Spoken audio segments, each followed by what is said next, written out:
Welcome to our online classes. We had started chapter 4 from history, crafts and industries. In the previous video, we discussed about the pre-British period, craft centers, Indian textile in European countries. In today's topic video, we will discuss about the decline of Indian handicrafts. What are the factors responsible for the decline of Indian handicrafts and industrialization and the rise and development of modern industries? So let's start today's topic. Decline of Indian handicrafts. So the decline of Indian handicraft did not occur all of a sudden. It came to be systematically ruined by the British. How? What are the factors responsible for the decline of Indian handicraft? The Indian Revolution in England. The Indian Revolution in England causes production on larger scale and it ruined the Indian craftsmen and led to the decline of Indian handicrafts in the 19th century. Next one is the English competition. The unfair competition of manufacture in England led to the ruin of weavers in Bengal. As soon as cotton and silk goods exported by the East India Company became popular in England and the jealous British manufacturers wanted to kill the industry by legislation. By the two laws passed by the British Parliament, the Indian cotton and silk were banned in England. So, British company ने क्या किया था कि Indian cotton और silk को England में ban करा दिया था. तो उसकी वजह से क्या हुआ था कि Indian good suffered a severe setback. So that's why क्या हुआ था कि डिक्लाइन हो गया था Indian handicrafts. Operation of weavers. The company enjoyed virtual monopoly over a trade. Monopoly मतलब सिर्फ कंपनी एक ही पर्सन जब किसी चीज़ पे रूल आउट करे, that is known as monopoly. In order to ensure a regular and appropriate supply of cotton goods, the company entered into a contracts with the weavers to supply the fixed amount of quantity on fixed terms. So the company's servants paid much less amount than the usual price to the weavers. It is said that the company many weavers used to cut their thumbs. So this is also the reason of decline in the Indian handicrafts. And next one is indifference of British rurals in India. The British rurals in India took a little interest in protecting the Indian weavers against the power driven by the British industry, and the government did not take any adequate steps to avert the calamity. So, India lost the proud position of supremacy in trade and industry of the world. तो क्या था कि British company बिल्कुल भी Indian traders पे ध्यान नहीं दे रही थी, उनके वीवर्स पे नहीं. कोई भी कैलेमिटी आ जाए, कोई भी प्रॉब्लम आ जाए, उसके लिए भी कुछ भी मतलब पॉलिसीज नहीं थी. दैट्स वाई ये सारे reasons, these all reasons are responsible for the decline of Indian handicrafts. Now, what is Charter Act 1813? The Charter Act of 1813 abolished the company's monopoly of trade in India. And this opened the gate of Indian for all merchants of Britain. And these merchants came to India not only to buy Indian textile but to sell their machine-made goods and to take away the raw materials from India. Now, industrialization. The process of industrialization first began in Europe and slowly it is spread to India. The process of industrialization involves the new inventions, transportation development, administrative development, and commercial purposes development. New machines were invented and this revolutionized the concept of production. The Industrial Revolution started in England and slowly spread to the other European countries.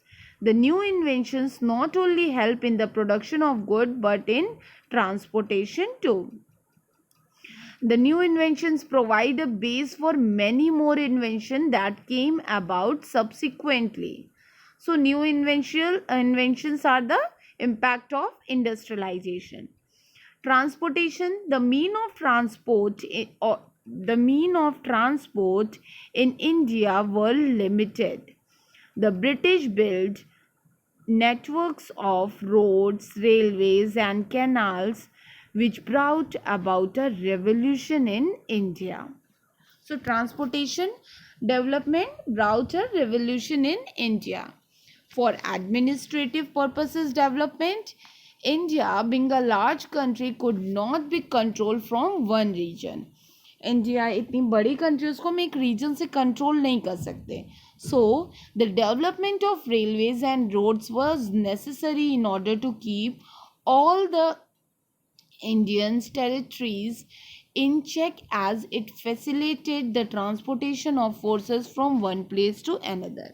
So administrative purposes के लिए भी हमें अगर rule करना है किसी country पे तो हमें उसे लुक आफ्टर करना पड़ेगा.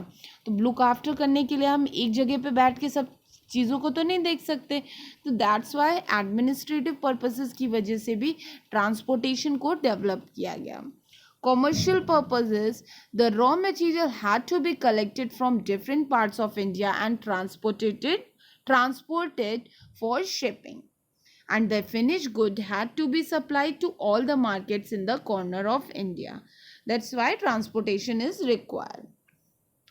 In 1853, under Lord Dalhousie, the future policy of railways was shaped and take into the consideration the advantages. It included the expansion of army, investment of British capital in India, financial and political gains.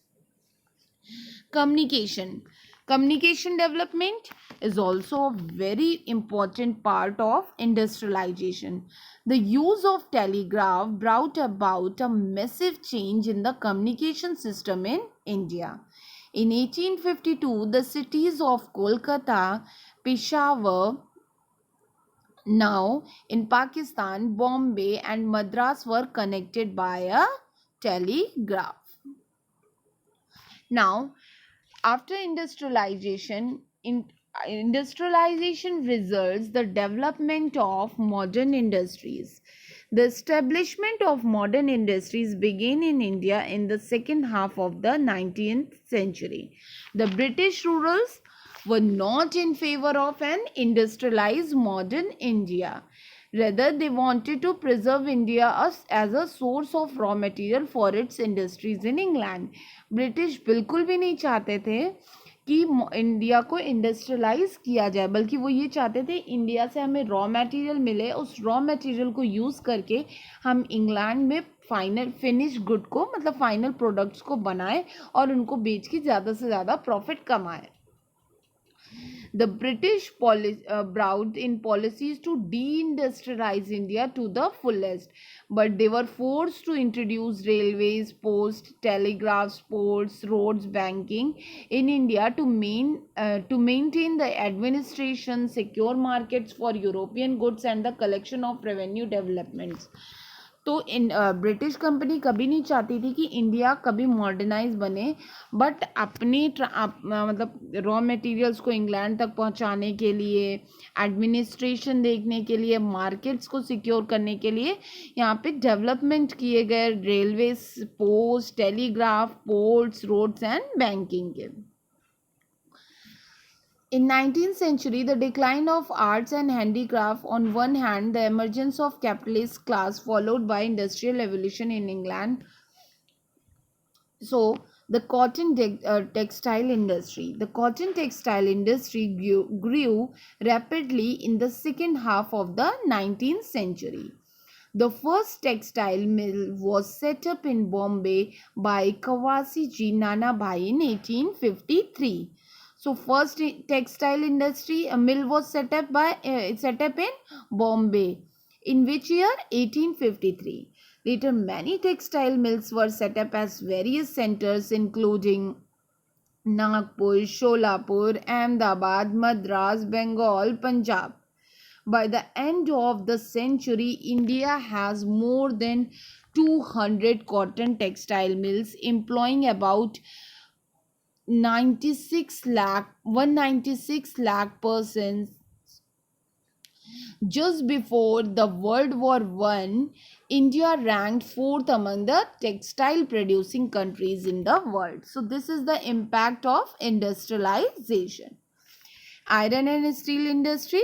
The iron and steel industry developed in the beginning of 20th century, and cotton textile industry developed in the second half of the 19th century.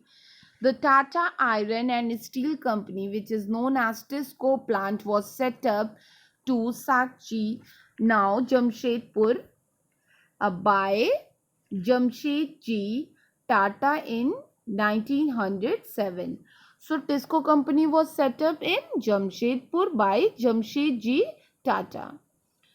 The development of iron and steel industry helped in the growth of other industries. Iron and steel industry provide a base.